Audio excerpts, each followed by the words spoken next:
Hello and welcome to Property Question Time. I'm Stephen Galpin and this is the show where you can have your property related questions answered by our team of property experts. And joining me today is Jermyn, CEO and solicitor at Woodstock Legal Services, who are residential landlord and tenant law specialists. Welcome. Hello. Good to have you back. Thank you. And for the first time we've got Akhil Mair, Managing Director of Our Mortgage Broker Limited. Welcome to you, Akhil. Thank you, Stephen. We'll be gentle with you, don't worry. Okay. Carly, we're going to start off with you. Your first question. What can a long leaseholder do if their service charge, although nothing technically wrong with the itemised charges, is just going through the roof? I guess the first thing you need to do is make sure that you're right and there is nothing technically wrong with them, and always go back to the lease and check the terms in the lease. And then you'd be raising it with them and making sure that, you know, they haven't overcharged on, and whether all of the works are absolutely necessary. And if it can't be resolved, you know, the key thing is always to communicate and see if you can resolve it. If not, then it would be going off to a tribunal, who would then consider whether it is actually reasonable. And again, they'd be looking at, you know, whether the works are required and, you know, the actual costs incurred for those works. And if you've got real difficulty, one option is to speak to the mortgage company. So if you're really struggling with them, speak to the mortgage company, and at times they will step in and assist, perhaps add it to the mortgage. Yes, because a lot of freeholders are very quick to let your mortgage company know if you're behind or whatever, so it can work in reverse. Absolutely, and you know, we mostly act for landlords, and that's certainly one tactic we would use, is a quick letter off to the mortgage company. So yeah, but you know, quite often they will cooperate. Yes. Yeah. Okay, and when you go to a tribunal, what are the sort of costs involved there? Is it as an expensive process as court? No, it's not. And actually the issue fees, I think off the top of my head, are about £100 to issue, and then a hearing fee roughly the same. So, you know, and it is more relaxed than, you know, courts, and they're supposed to be more sort of litigant in-person friendly. So if you're unrepresented, it's easier. And we don't tend to go to tribunal as much as we go and represent at court. But with the tribunal, isn't it in stages? So you go to tier 1, yeah, and they'll decide if there's an issue, yeah, and then do you go to stage 2, or how does it work? Yeah, I have to admit, I've not been in a tribunal for a very long time, so okay. You know, that's where I'd bow out and pass that on to one of my specialised colleagues. So yeah, okay. But it's certainly, but that's the principle. Yes, it is, and it's certainly much less intense than a court process.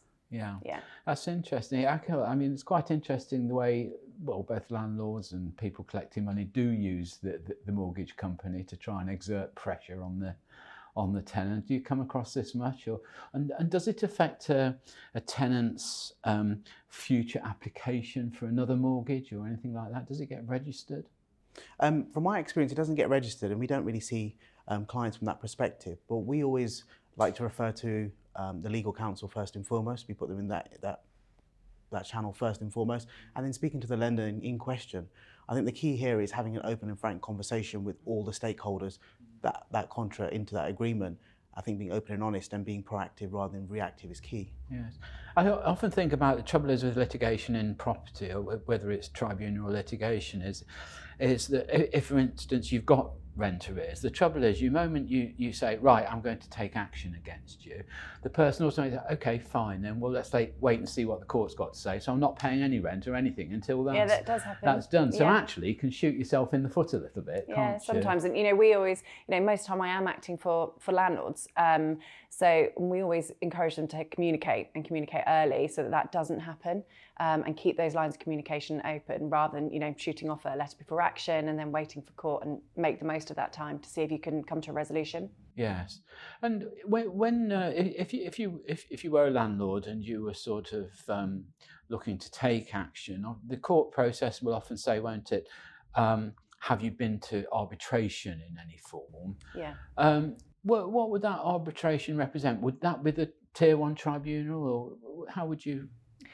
How would you answer that question? Really? Yeah, when you're looking at the courts, they're very heavily focused on it, and they will really encourage you to go off to mediation normally. And if you refuse mediation, then you can have cost penalties against you. So it is really important. And it's not just about, you know, ticking the box. Actually, they're really useful tools. So I would encourage anybody to explore them and try and come to an early resolution that, you know, works better for both parties, rather than, you know, having to drag it out and incurring further costs. Well, I mean, the other trouble is once you're on that sort of litigation bandwagon, I know that's how you make your living, but The trouble is, I mean, it can be 1 year, 2 years, can't it, before you find Longer. yourself in court? Yeah, if not longer. And if you know, like I say, if we're acting for landlords as well, it's not just getting that point where you get the judgment. You've actually got to be able to recover those funds as well. Yeah. So obviously we've talked about in this situation with service charges, you've got, you know, the mortgage lender to go to, but you don't always have that recourse. And actually you've got to look to enforce it. It's no point having a written judgment or a decision from a tribunal if you can't actually enforce it. So that's another reason why it's better to communicate and see if you can come to a deal. I mean, I'm presuming a court would be fairly cautious about, say, giving a possession order for arrears of service charge or whatever else, because, you know, if you've perhaps got a £2 million property and you owe a few £1,000s in service charge, a court's going to be very nervous of that situation, aren't they? Yeah, they'll look at all of the factors in the case, and they'll look at, you know, the amount that's owed, the value of the property, and you're quite right, if it's completely disproportionate, it's a big deal to make somebody homeless and, you know, seize their asset. So, you know, they will look at all of it, and they'll look at whether there's children in the property, the age of people, all sorts of things. Okay, all right, well, great answer, Carly, thank you very much indeed. Akhil, your first question. I'm considering purchasing my first home. I wonder if the experts can suggest what documents I might need to apply for a mortgage and how long the application process might take. And I'm guessing that's a lot longer these days than it was a few years ago.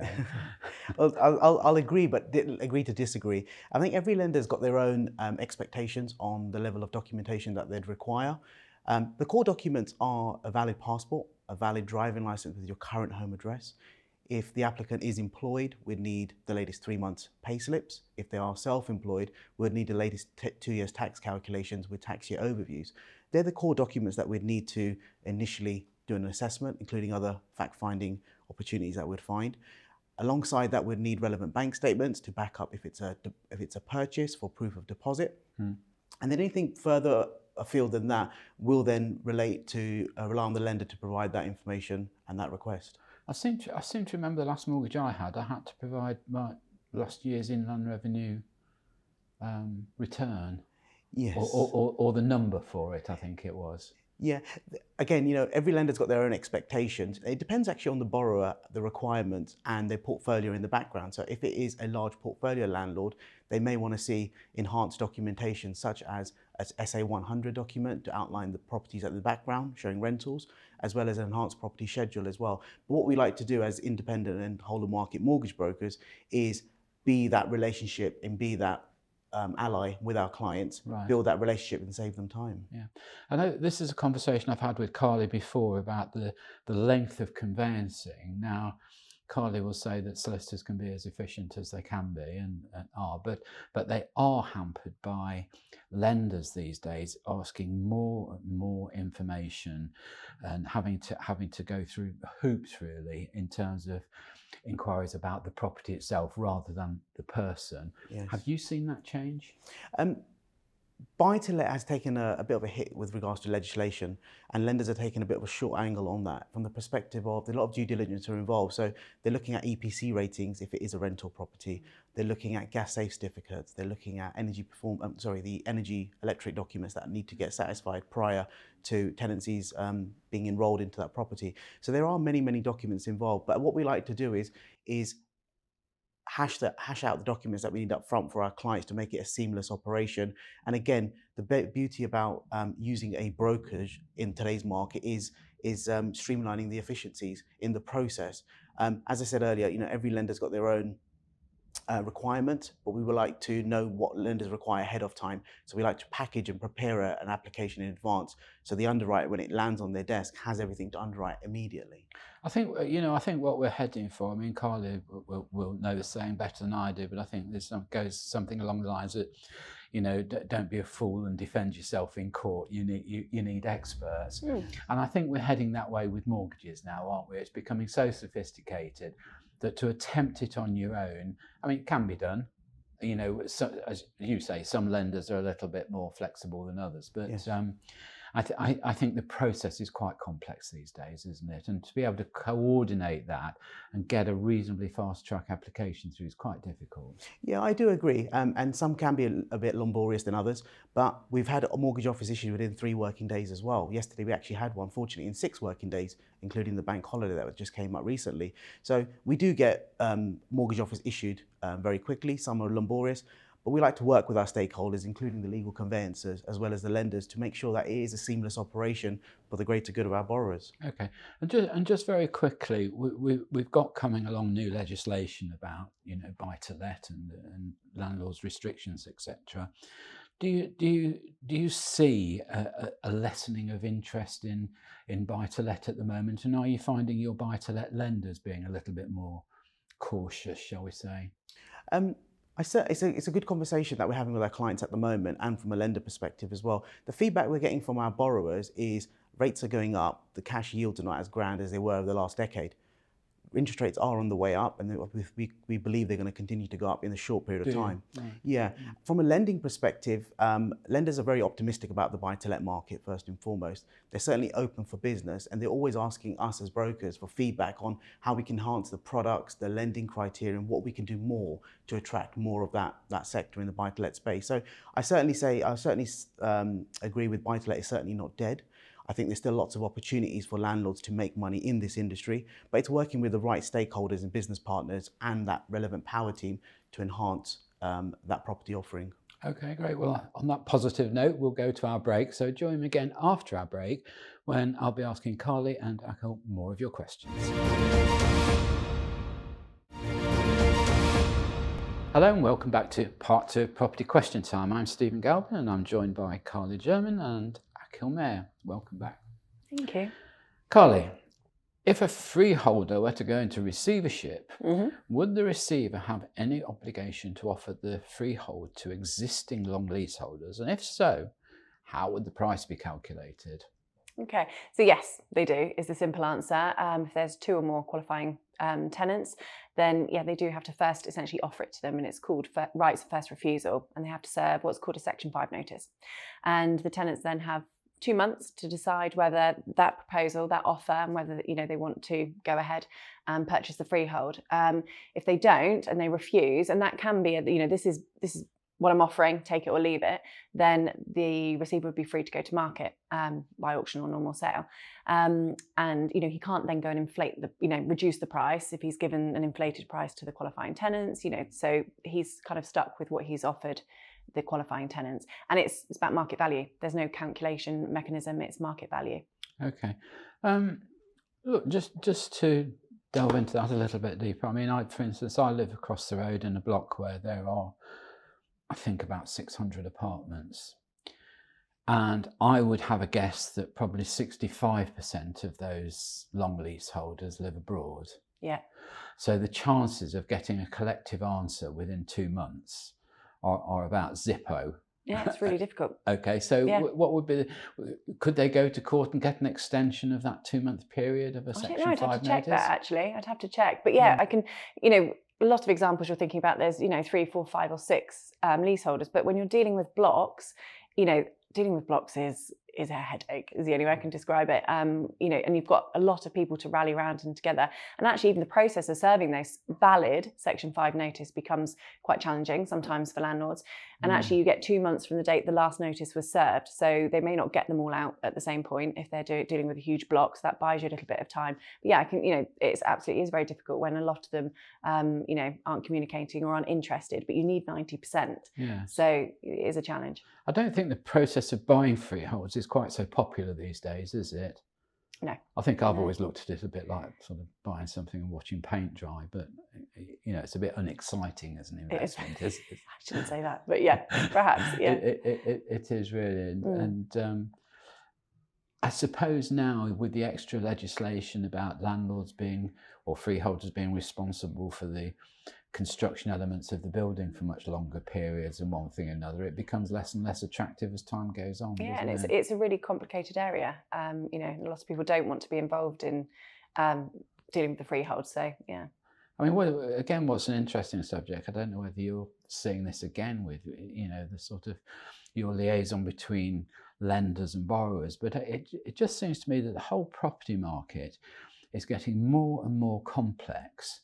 But a lot of the leases, agreements, contracts that support the property industry have not moved with that time. They've not moved with this new interventionist sort of attitude of the government. What do you think, Akhil? I think there's a lag in the system first and foremost. There's a lot of unravelling that needs to be happen. The problem is we've got our parliaments changing every other day at the moment.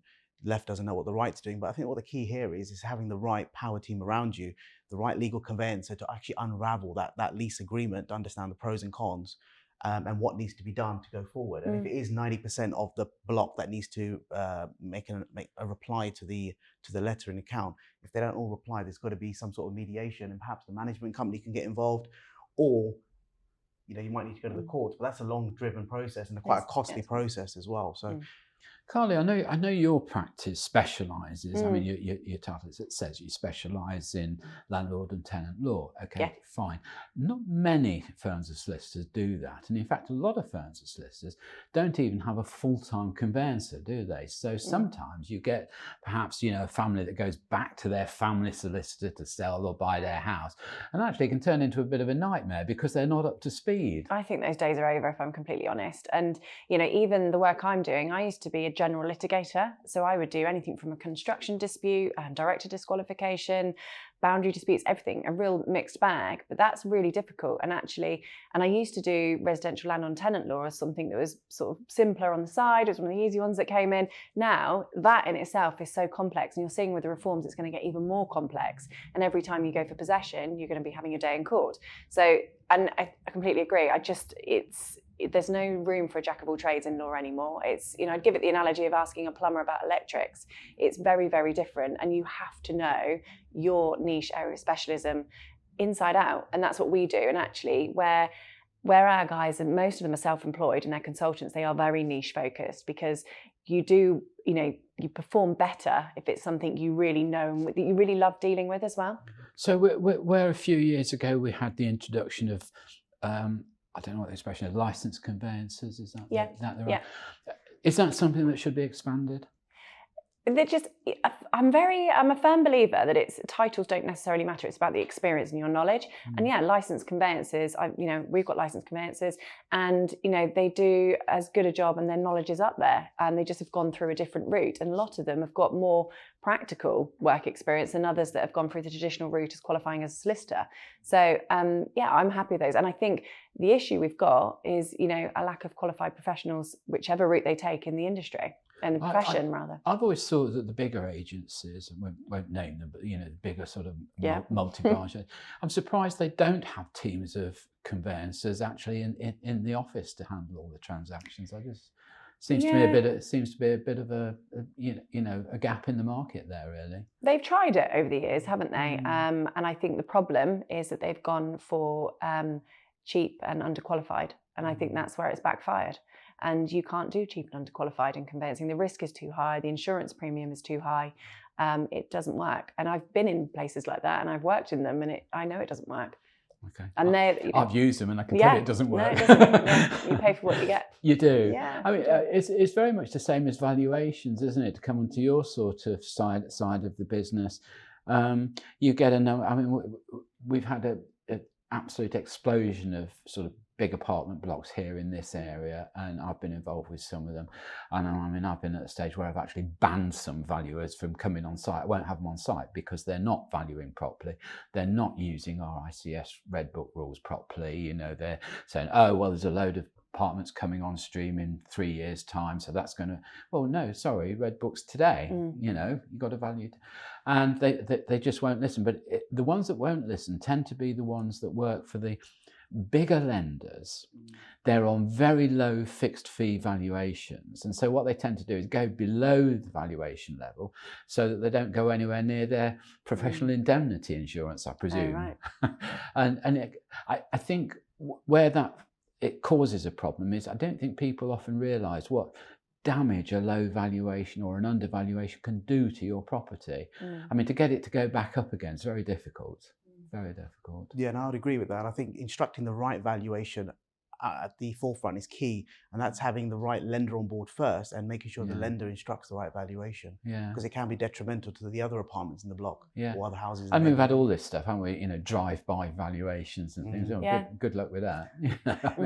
Anyway, all right, Akhil, let's move on. And your question is this: Can a mortgage broker provide me with a pre-approval letter to help me with my search for a suitable property to buy? Now, I think that goes back hundreds of years to my youth, when you used to go to the building society and say, can I have a sort of in principle letter? Yes. And you'd wander off to your local house builder with this letter, and he'd say, okay, well, we've got some coming on stream in a year's time. We'll put your name down, and we like the letter you've got from your building society. Have we gone back to those days? Does it help? Yeah, well, the good news is that those good old days are still here, and it's Right. fundamentally a key part of acquiring a property. And we recommend anybody that wants to buy a home, especially those first-time buyers, that speak to an independent mortgage broker and understand the pitfalls, the process, the timescales of acquiring a property. And when you're buying your first family home or your first single home, it's key to understand the affordability route first and foremost. It's like going to a shopping mall without knowing how much bank balance you've got in the account. Do your own stress test, in other words. I agree. And the good thing about getting a pre-agreed agreement in principle, also known as a decision in principle, it gives more weight when you're speaking to agents to get into the door, to do the viewings and putting offers in. So anybody that's watching this, is key to get an agreement in principle in advance, know which solicitor, legal firm that you're working with, know which mortgage brokerage you're working with, and that sets you up for the long term in a good position. Okay, good. And in terms of applying it to the appropriate property, will that letter in principle take into all the factors that will be taken into account at the point of application? Right, so the agreement in principle is just a headline figure in terms of how much the loan, indicative quote, how much you can be able to borrow. The exact terms and conditions will be subject to the property that you're buying. So if it is a freehold... And the individual lender. Indeed, Yeah, indeed. yeah. So we'd actually provide you terms, an indicative quote with a decision in principle from a specific lender. But again, that might need to be tweaked or changed when we get to find out exactly what property you're buying, whether it's a freehold, a large leasehold, apartment block, and so on.